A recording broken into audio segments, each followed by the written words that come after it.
Good morning and नमस्कार दोस्तों, स्वागत है आप सभी का एक बार फिर से आपके अपने चैनल जीके सर्च इंजन पर। आज है 27 मई और 27 मई से रिलेटेड राजस्थान करंट अफेयर्स के जितने भी इम्पोर्टेंट क्वेश्चन हैं सभी हम इस वीडियो में डिस्कस करने वाले हैं।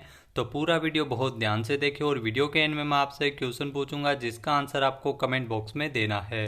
कल के वीडियो में मैंने आपसे एक क्वेश्चन पूछा था जो था राजस्थान के किस शहर में जिला प्रशासन ने आम की ऑनलाइन डिलीवरी के लिए एक अनूठी डिजिटल पहल की शुरुआत की है। तो इसका सही आंसर आपको कमेंट बॉक्स में देना था। तो हाल ही में बांसवाड़ा में आम की ऑनलाइन डिलीवरी के लिए एक अनूठी डिजिटल पहल की शुरुआत की गई है। ए ऑप्शन इसका बिल्कुल सही था। जिन दोस्तों ने ए ऑप्शन कमेंट बॉक्स में सही जवाब दिया उनको हार्दिक शुभकामनाएं। राजस्थान में स्थित बांसवाड़ा अपने आम के लिए काफ़ी मशहूर है। मैंगो फेस्टिवल का आयोजन भी बांसवाड़ा में किया जाता है। यहाँ के जिला प्रशासन की ओर से आमों की ऑनलाइन डिलीवरी के लिए एक डिजिटल शोरूम तैयार किया गया है ताकि यहाँ के लोग आम के सीज़न में इसके स्वाद से वंचित न रह सके। लॉकडाउन के नियमों का कोई उल्लंघन भी न हो, इसी के चलते ये ऑनलाइन शुरुआत की गई है। जिला कलेक्टर अंकित कुमार सिंह के द्वारा आमों की ऑनलाइन होम डिलीवरी करवाने के लिए एक विशेष टीम का गठन किया गया है। साथ ही साथ डिजिटल शोरूम का भी निर्माण किया गया है। तो राजस्थान के बांसवाड़ा में इस प्रकार की अनोखी पहल की शुरुआत की गई है। बांसवाड़ा में आम की 46 प्रजातियों की हर साल बम्पर पैदावार होती है और देश भर में इसकी भी पहुंच है। चलिए स्टार्ट करते हैं आज के करंट अफेयर्स। पहला क्वेश्चन है, हाल ही में केंद्र सरकार के खाद्य प्रसंस्करण मंत्रालय की ओर से राजस्थान में कहां पर धनिया इंक्यूबेशन सेंटर की स्थापना की जाएगी? तो धनिया इंक्यूबेशन सेंटर की स्थापना कोटा में की जाएगी। ए ऑप्शन इसका बिल्कुल सही है। आइए जानते हैं इम्पोर्टेंट फैक्ट्स। तो कृषि विश्वविद्यालय कोटा की अधीनस्थ इकाई कृषि विज्ञान केंद्र पर ही धनिया इंक्यूबेशन सेंटर की स्थापना के लिए भारत सरकार के खाद्य प्रसंस्करण मंत्रालय की ओर से 3,39,00,000 रुपए की स्वीकृति जारी की गई है। तो ध्यान रखिएगा, जो धनिया इंक्यूबेशन सेंटर है वो राजस्थान के कोटा में इसकी स्थापना की जाएगी। एक जिला एक उत्पाद स्कीम के तहत वन डिस्ट्रिक्ट वन प्रोडक्ट के तहत ये सेंटर स्थापित किया जाएगा। हाड़ौती में खाद्य प्रसंस्करण के क्षेत्र में लघु उद्यमियों के विकास में सहायता इससे मिलेगी। इसमें हाड़ौती के जो कोटा बूंदी झालावाड़ बारां का जो क्षेत्र है हाड़ौती, जिसमें स्वरोजगार के नए स्रोत खुलेंगे। कृषि विज्ञान केंद्र कोटा के वरिष्ठ वैज्ञानिक एवं अध्यक्ष डॉक्टर महेंद्र सिंह ने बताया है कि इस इंक्यूबेशन सेंटर में धनिया क्लीनिंग, ग्रेडिंग, पाउडर पैकेजिंग की स्वचालित प्रसंस्करण होगा। नेक्स्ट यहाँ पे क्वेश्चन है, हाल ही में राजस्थान के मोहनलाल सुखाड़िया विश्वविद्यालय उदयपुर द्वारा श्रीनाथ पीठ उत्कृष्टता केंद्र कहाँ स्थापित किया जाएगा? तो आपको बता दें कि मोहनलाल सुखाड़िया विश्वविद्यालय की ओर से श्रीनाथ पीठ उत्कृष्टता केंद्र की स्थापना नाथद्वारा में की जाएगी। ए ऑप्शन इसका बिल्कुल सही है। आइए जानते हैं इम्पोर्टेंट फैक्ट्स। तो राजस्थान प्रदेश के उच्च तकनीकी एवं शिक्षा के विद्यार्थियों के लिए शैक्षिक संवर्धन, कौशल और ज्ञान विज्ञान को विकसित करने के लिए उदयपुर का जो मोहनलाल सुखाड़िया विश्वविद्यालय है वो उत्कृष्टता केंद्र के लिए शीघ्र ही अपने देश भर में पहचाना जाएगा। विश्वविद्यालय अपनी महत्वाकांक्षी शैक्षणिक परियोजना एवं उत्कृष्टता केंद्र के रूप में श्रीनाथ पीठ की स्थापना विश्वविद्यालय की ओर से की जाएगी, जो राजसमंद जिले के नाथद्वारा शहर को इसके लिए चिन्हित किया गया है। यह उत्कृष्टता केंद्र विश्वविद्यालय और प्रदेश की उच्च शिक्षा के विद्यार्थियों के नए आयाम स्थापित करने के उद्देश्य से की जा सकेगी। तो मोहनलाल सुखाड़िया विश्वविद्यालय की ओर से जो नया उत्कृष्टता केंद्र है श्रीनाथ उत्कृष्टता केंद्र, जिसकी स्थापना नाथद्वारा में की जाएगी। आने वाले समय में ये श्रीनाथ पीठ सुखाड़िया विश्वविद्यालय के अन्य विश्वविद्यालय परिसर के रूप में भी पहचाना जाएगा। नाथद्वारा में श्रीनाथ जी का जो मंदिर है वो काफ़ी फेमस है, इसीलिए इसका नाम श्रीनाथ पीठ रखा गया है। मोहनलाल सुखाड़िया विश्वविद्यालय उदयपुर के द्वारा इस उत्कृष्टता केंद्र का स्थापना राजसमंद जिले के नाथद्वारा शहर को इसके लिए चुना गया है। नेक्स्ट यहाँ पे क्वेश्चन है, राजस्थान में प्राथमिक सहकारी भूमि विकास बैंकों से दीर्घकालीन कृषि ऋणों की अदायगी हेतु अनुदान योजना की अवधि कब तक के लिए बढ़ाई गई है? तो इस योजना की अवधि को 30 जून 2021 तक के लिए बढ़ाया है। सी ऑप्शन इसका बिल्कुल सही है।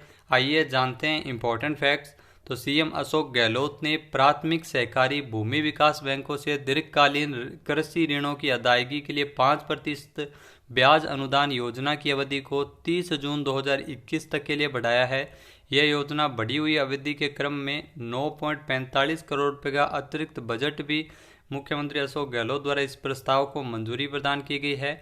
अशोक गहलोत ने सहकारिता विभाग से प्राप्त इस प्रस्ताव का अनुमोदन किया, जो पहले 31 मार्च 2021 तक के लिए अवधि के लिए इस योजना को घोषित किया गया था। लेकिन आपको बता दें कि मार्च में प्रदेश के कई जिलों में बाढ़, आंधी, ओलावृष्टि आदि से फसलों को नुकसान हुआ है और कोरोना वायरस के संक्रमण के कारण किसान इस योजना का लाभ नहीं ले पाए थे। इसीलिए इस योजना को 30 जून 2021 तक के लिए बढ़ाया है। नेक्स्ट है, राजस्थान में कोरोना महामारी में अपनों को खो चुके अनाथ बच्चों और विधवा महिलाओं को संबल एवं सहायता प्रदान करने की घोषणा किसने की है? तो कोरोना महामारी में अपनों को खो चुके अनाथ बच्चों के लिए और विधवा महिलाओं के लिए संबल एवं सहायता प्रदान किए जाने की घोषणा सीएम अशोक गहलोत द्वारा की गई है। ए ऑप्शन इसका बिल्कुल सही है। आइए जानते हैं इंपॉर्टेंट फैक्ट्स। तो राजस्थान सरकार ने सामाजिक न्याय एवं अधिकारिता विभाग की ओर से कोरोना महामारी में अपनों को खो चुके अनाथ बच्चों एवं विधवा महिलाओं के लिए संबल एवं सहायता प्रदान की जाएगी। मुख्यमंत्री अशोक गहलोत द्वारा इसकी घोषणा राजस्थान में की गई है। विभाग की ओर से योजनाओं के तहत अपने माता पिता को खो चुके बच्चों को पालनहार योजना, विधवाओं को मुख्यमंत्री एकल नारी सम्मान पेंशन योजना एवं विधवा पालनहार योजना के अंतर्गत इसमें 0 से लेकर 18 वर्ष तक के आयु वर्ग के बच्चों को पालन पोषण के लिए लाभान्वित किया जाएगा। तो इसकी घोषणा है वो सीएम अशोक गहलोत द्वारा की गई है। नेक्स्ट यहाँ पे क्वेश्चन है, हाल ही में राजस्थान के आनंद को प्रधानमंत्री राष्ट्रीय बाल पुरस्कार से सम्मानित किया गया था। आनंद किस जिले से संबंधित है? तो प्रधानमंत्री राष्ट्रीय बाल पुरस्कार से सम्मानित किया गया था आनंद को। उनका संबंध है वो जोधपुर से है। बी ऑप्शन इसका बिल्कुल सही है। आइए जानते हैं इंपॉर्टेंट फैक्ट्स। तो गणित के क्षेत्र में उल्लेखनीय योगदान के लिए और उपलब्धि हासिल करने के लिए जोधपुर के 17 वर्षीय बालक आनंद को राष्ट्रीय बाल पुरस्कार 2021 से सम्मानित किया गया था। देश भर के 32 बच्चों को प्रधानमंत्री राष्ट्रीय बाल पुरस्कार 2021 से दिया गया था। भारत सरकार की ओर से नवाचार, शिक्षा, खेल, कला एवं संस्कृति, समाज सेवा, बहादुरी के क्षेत्र में असाधारण कार्य करने एवं उत्कृष्ट उपलब्धियां हासिल करने वाले बच्चों को प्रधानमंत्री राष्ट्रीय बाल पुरस्कार है वो हर साल दिया जाता है। नेक्स्ट यहाँ पे क्वेश्चन है, हाल ही में राजस्थान में पूर्व में संचालित कृषि उपहार योजना को संशोधित स्वरूप में पुनः प्रारंभ करने की घोषणा किसने की है? तो राजस्थान में पूर्व में संचालित कृषि उपहार योजना को संशोधित रूप में पुनः प्रारंभ करने की घोषणा की गई है। सीएम अशोक गहलोत द्वारा इसकी घोषणा की गई है। बी ऑप्शन इसका बिल्कुल सही है। आइए जानते हैं इंपॉर्टेंट फैक्ट्स। तो किसानों को मंडी प्रांगण में कृषि जिन्सों के विक्रय हेतु प्रोत्साहन स्वरूप संचालित कृषि उपहार योजना को पुनः एक बार प्रारंभ किया जाएगा। सीएम अशोक गहलोत द्वारा इसकी घोषणा हाल ही में की गई है। इस योजना के तहत आपको बता दें कि मंडी स्तर पर प्रत्येक 3 माह में 50,000 रुपये, खंड स्तर पर प्रत्येक 6 माह में 1 लाख रुपये और राज्य स्तर पर प्रत्येक 5 लाख रुपये का नगद पुरस्कार है वो इस योजना के माध्यम से दिया जाएगा। सीएम अशोक गहलोत द्वारा अपने दूसरे कार्यकाल के दौरान राज्य में किसान उपहार योजना की शुरुआत की गई थी, लेकिन सत्ता परिवर्तन होने के कारण इस योजना को लागू नहीं किया जा सका। नेक्स्ट यहाँ पे क्वेश्चन है, हाल ही में किस राज्य सरकार द्वारा बेरोजगार युवाओं एवं किसानों के लिए कामधेनु डेयरी योजना शुरू की गई थी? तो राजस्थान सरकार की ओर से बेरोजगार युवाओं एवं किसानों के लिए कामधेनु डेयरी योजना की शुरुआत की गई थी। ए ऑप्शन इसका बिल्कुल सही है। आइए जानते हैं इंपॉर्टेंट फैक्ट्स। तो राजस्थान सरकार की ओर से जो देसी गौवंश की डेयरी स्थापित करने के उद्देश्य से कामधेनु डेयरी योजना चलाई गई थी, जिसमें बेरोजगार युवाओं एवं किसानों को रोजगार मुहैया इसके द्वारा करवाया जा सके। इस योजना में युवाओं एवं किसानों को 90% कर्ज दिया जाता है। तय समय में अगर वापस कर्ज चुका देता है तो उसे 30% सब्सिडी भी दी जाती है। साल 2020-21 में सरकार द्वारा चयनित अभ्यर्थियों के माध्यम से कामधेनु डेयरी खोली गई थी, जिसमें एक ही नस्ल के 30 गौवंश इसमें होते हैं। नेक्स्ट है, मुख्यमंत्री अशोक गहलोत द्वारा राजस्थान का तीसरा पर्यटक थाना कहाँ खोले जाने की घोषणा की गई थी? तो राजस्थान का जो तीसरा पर्यटक थाना है वो जोधपुर में खोले जाने की घोषणा की गई थी। बी ऑप्शन इसका बिल्कुल सही है। आइए जानते हैं इंपॉर्टेंट फैक्ट्स। तो सीएम अशोक गहलोत ने राजस्थान का जो तीसरा पर्यटक थाना है वो जोधपुर में खोले जाने की घोषणा की गई थी। जोधपुर में प्रदेश का तीसरा पर्यटक थाना खुलने जा रहा है और ये आरटीडीसी होटल परिसर में संचालित किया जा सकेगा। राज्य सरकार की ओर से जोधपुर के लिए साल 2013 में यह स्वीकृत किया गया था, लेकिन अब जल्द ही ये शुरू हो जाएगा। आमतौर पर लोगों को, पर्यटकों को परेशान करना एवं उनके साथ ठगी की शिकायतें कई है वो देखने को मिलती है, जिस पर थाना खुलने के बाद लगाम लग सकेगी। तो पर्यटकों के लिए ये विशेष रूप से फ़ायदेमंद होने वाली, जो विदेशी पर्यटक आते हैं उनके साथ ठगी हो जाती है। तो इसके चक्कर में ये पर्यटक थाना खुलेगा, जो तीसरा पर्यटक थाना है। इससे पहले आपको बता दें कि इसमें 50 पुलिस कांस्टेबल है वो इस पुलिस थाने में होंगे। इसके अलावा 2 सब इंस्पेक्टर और 1 इंस्पेक्टर की भी नियुक्ति की जाएगी। इसके साथ पर्यटक थाना है वो उदयपुर और जोधपुर में भी वर्तमान में काम कर रहे हैं। नेक्स्ट है, हाल ही में केंद्रीय जांच ब्यूरो सीबीआई का नया डायरेक्टर किसे बनाया गया? तो केंद्रीय जांच ब्यूरो यानी सीबीआई का नया डायरेक्टर बनाया गया सुबोध कुमार जायसवाल को। सी ऑप्शन इसका बिल्कुल सही है। यह है सुबोध कुमार जायसवाल और ये सीबीआई के नए डायरेक्टर बने हैं। आइए जानते हैं इंपॉर्टेंट फैक्ट्स। तो केंद्रीय जांच ब्यूरो सीबीआई को अपना आपको नया बॉस मिल गया है। सुबोध कुमार जायसवाल को सीबीआई का नया डायरेक्टर बनाया गया है। भारत सरकार की ओर से 25 मई को इनकी नियुक्ति की जानकारी दी गई थी। सुबोध कुमार जायसवाल 1985 बैच के भारतीय पुलिस सेवा के अधिकारी है और पहले ये महाराष्ट्र में पुलिस महानिदेशक के पद पर भी कार्य कर चुके हैं। इसके अलावा ये सीबीआई के डायरेक्टर बनने से पहले केंद्रीय औद्योगिक सुरक्षा बल के महानिदेशक भी रह चुके हैं और इन्होंने ऋषि कुमार शुक्ला के स्थान पर ये वो सीबीआई के डायरेक्टर बने हैं। नेक्स्ट है, विश्व थायराइड दिवस निम्न में से किस दिन मनाया जाता है? तो विश्व थायराइड दिवस है वो 25 मई को मनाया जाता है। सी ऑप्शन इसका बिल्कुल सही है। आइए जानते हैं इंपॉर्टेंट फैक्ट्स।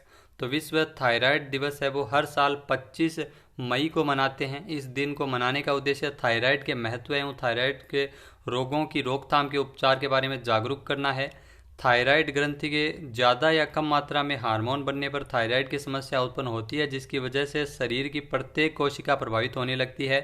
पहली बार विश्व थायराइड दिवस साल 2008 में अमेरिकन थायराइड एसोसिएशन और यूरोपियन थायराइड एसोसिएशन के द्वारा थायराइड के प्रति लोगों को जागरूक करने के उद्देश्य से मनाया गया था। तो आपको ध्यान में रखना है 25 मई को हाल ही में विश्व थायराइड दिवस मनाया गया है।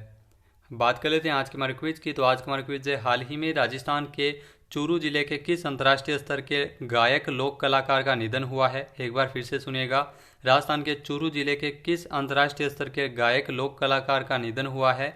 इसका सही आंसर आपको कमेंट बॉक्स में देना है। और अगर ये वीडियो आपको पसंद आए तो इसे लाइक और शेयर जरूर करें। साथ ही साथ हमारे चैनल को भी जरूर सब्सक्राइब करें।